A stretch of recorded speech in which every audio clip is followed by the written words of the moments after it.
Hey, welcome back. This is Crash Boom Bang, and now we're at chapter 16. Yeah, that's the number that just flashed on screen of my Sethless LTC.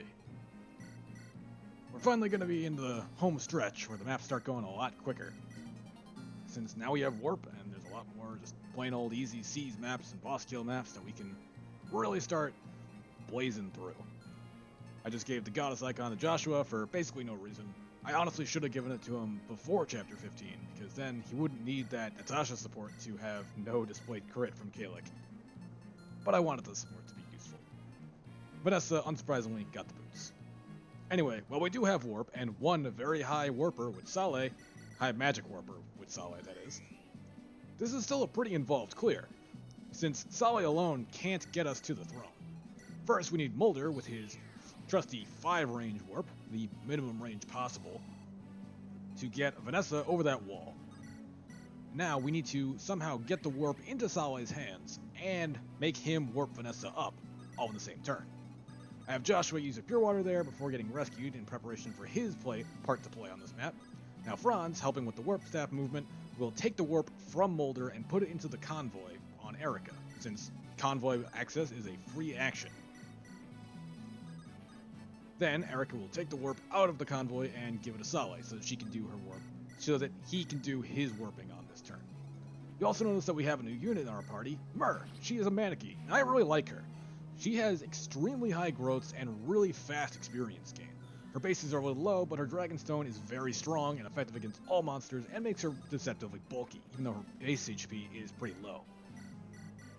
We want to train her up as much as possible so that she can help us defeat the final bosses, because she's the best answer to them. In the coming maps, despite how fast they go, she's going to be a huge experience target. Anyway, Saleh now warps Vanessa up to the top part of the map, and Vanessa does not move.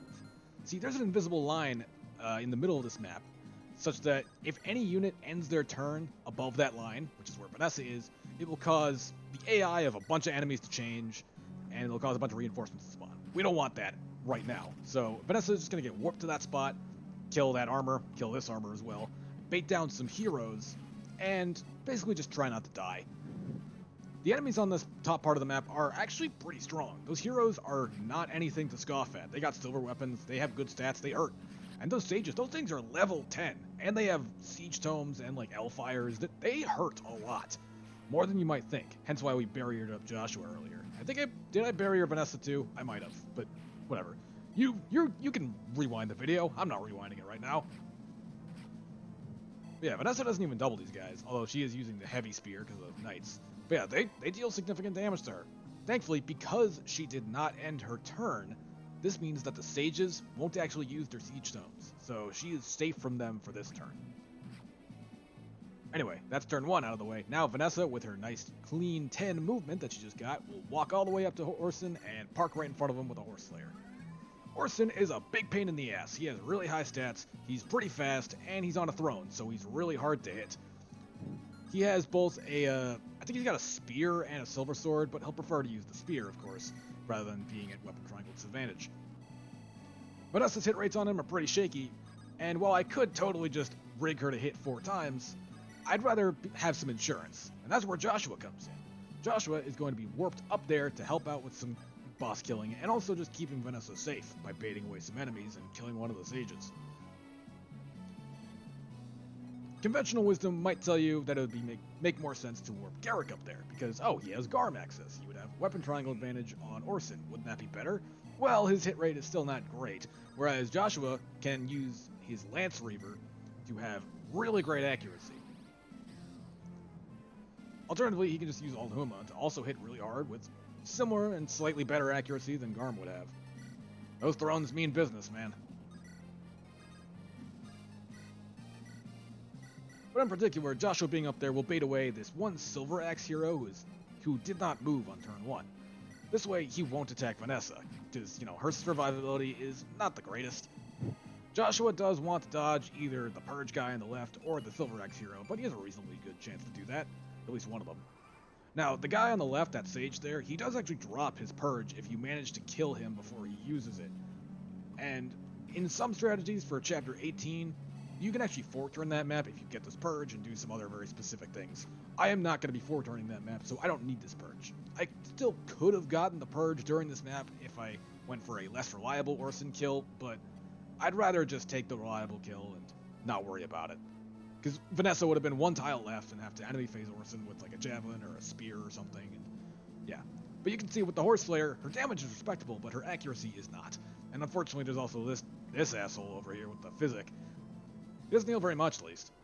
But yeah, Vanessa did manage to be a champ and hit twice.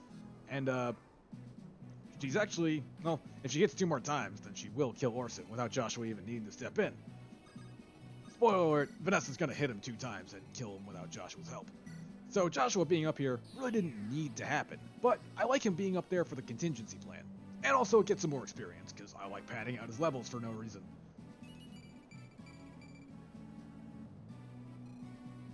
And if you've been keeping track, we used warp 4 times in this map. We're immediately going to hammer that. So yeah, you can already see how big of a deal warp is in just this clear alone, and it's not going to slow down. And here's Vanessa's Mer's experience gain and growth at work. We're really trying to get her levels up as much as we possibly can.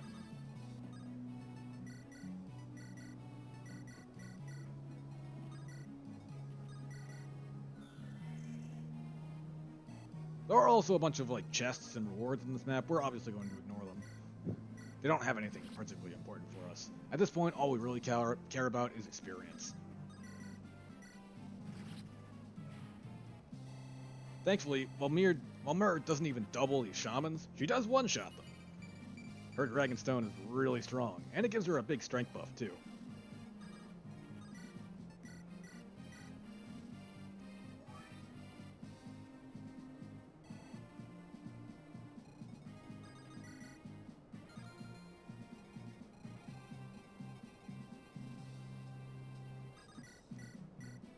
So yeah, Vanessa just kind of hits all her hits anyway.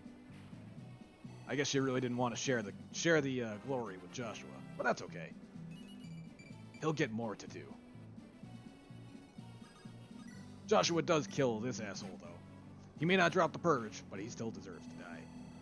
And you can see how much damage Joshua is taking from these 2 sages, even with Alhuma's +5 res and with a barrier up. They mean business.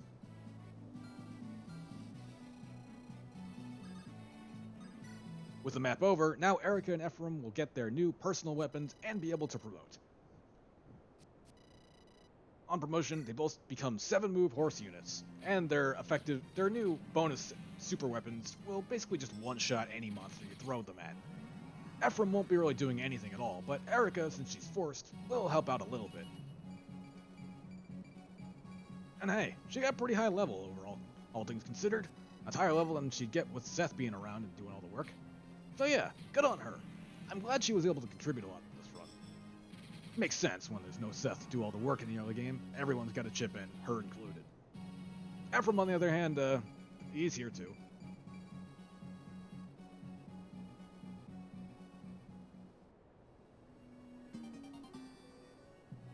And their super weapons of choice.